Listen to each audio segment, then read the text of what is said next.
नमस्कार दोस्तों। आज मैं आपको सीआरपीसी की धारा 46 के बारे में बताऊंगी, जिसमें ये बताया गया है कि गिरफ्तारी की प्रक्रिया क्या होती है और गिरफ्तारी की प्रक्रिया कैसे होती है। तो आइए शुरू करते हैं गिरफ्तारी की प्रक्रिया। तो आपराधिक प्रक्रिया संहिता 1973 की धारा 46 में जो है गिरफ्तारी की प्रक्रिया के बारे में प्रावधान किया गया है। उसमें कई कई बातें बताई गई जो नंबर वाइज हैं, तो मैं आपको नंबर वाइज ही बताऊंगी।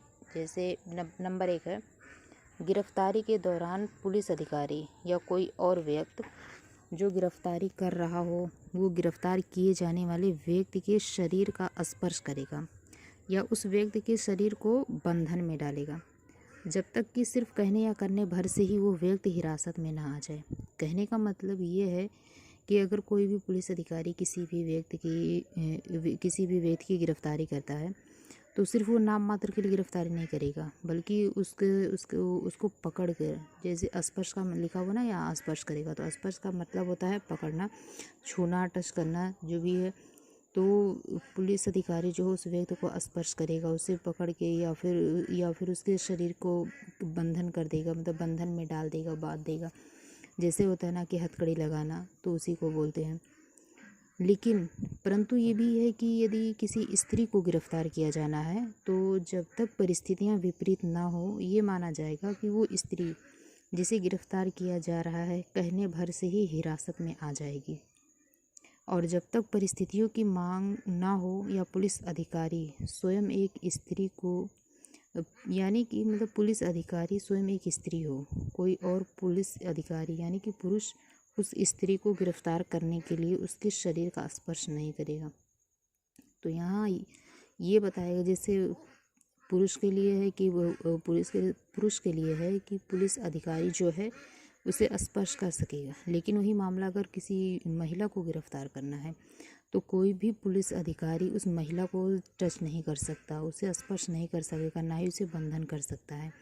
लेकिन अगर कोई ऐसा सिचुएशन, कोई ऐसी परिस्थिति आती है जिसमें उस महिला को गिरफ्तार करना है, उसे टच करना ही है, तो उस जगह उस पुलिस अधिकारी, उस पुरुष अधिकारी की जगह कोई महिला अधिकारी नियुक्त की जाएगी और वो उस महिला को गिरफ्तार कर सकेगी और वो उस महिला को स्पर्श कर सकेगी। ये पुलिस मतलब पुरुष पुलिस जो है ना, उसको ये अलाउ नहीं है कि वो किसी भी महिला को टच करके गिरफ्तार करे। नंबर 2 ये बताया गया कि यदि गिरफ्तार किए जाने वाला व्यक्ति अपनी गिरफ्तारी का शारीरिक रूप से विरोध करता है या गिरफ्तारी से बचने के लिए भागने की कोशिश करता है, तब पुलिस अधिकारी उसे गिरफ्तार करने के लिए कोई भी तरीका अपनाने के लिए स्वतंत्र होता है। ये तो आप समझ ही गए हैं। नंबर 3 है कि इस धारा में दिया गया कोई भी प्रावधान किसी को ये अधिकार नहीं देता है कि ऐसे व्यक्ति की हुई मौत का कारण बने जिस पर किसी ऐसे अपराध का आरोप नहीं है जिसकी सजा मृत्युदंड या आजीवन कारावास हो सकती है। नंबर 4, सिवाय असाधारण परिस्थितियों के किसी भी स्त्री को सूर्यास्त के बाद या सूर्योदय से पहले गिरफ्तार नहीं किया जाएगा। और यदि ऐसी असाधारण परिस्थितियां हैं तब महिला पुलिस अधिकारी लिखित रिपोर्ट देकर उस न्यायिक मजिस्ट्रेट प्रथम श्रेणी की पूर्वानुमति लेगी जिसकी स्थानीय अधिकारिता क्षेत्र में वो अपराध किया गया है या वो गिरफ्तारी की जानी है। अब इसमें ये बताया गया है कि किसी भी महिला को सूर्योदय से पहले और सूर्यास्त के बाद जो है उसे गिरफ्तार नहीं किया जा सकता है। लेकिन पहले ये प्रक्रिया नहीं थी। पहले किसी भी महिला को किसी भी वक्त गिरफ्तार किया जा सकता है, लेकिन 2005 में आपराधिक प्रक्रिया संहिता में संशोधन किया गया है। उसमें खंड 6 में संशोधन करके धारा 46 में एक संशोधन किया गया है और उसमें ये प्रक्रिया अपनाई गई है कि किसी भी महिला को अब सूर्योदय से पहले और सूर्यास्त के बाद उसे गिरफ्तार नहीं किया जाएगा।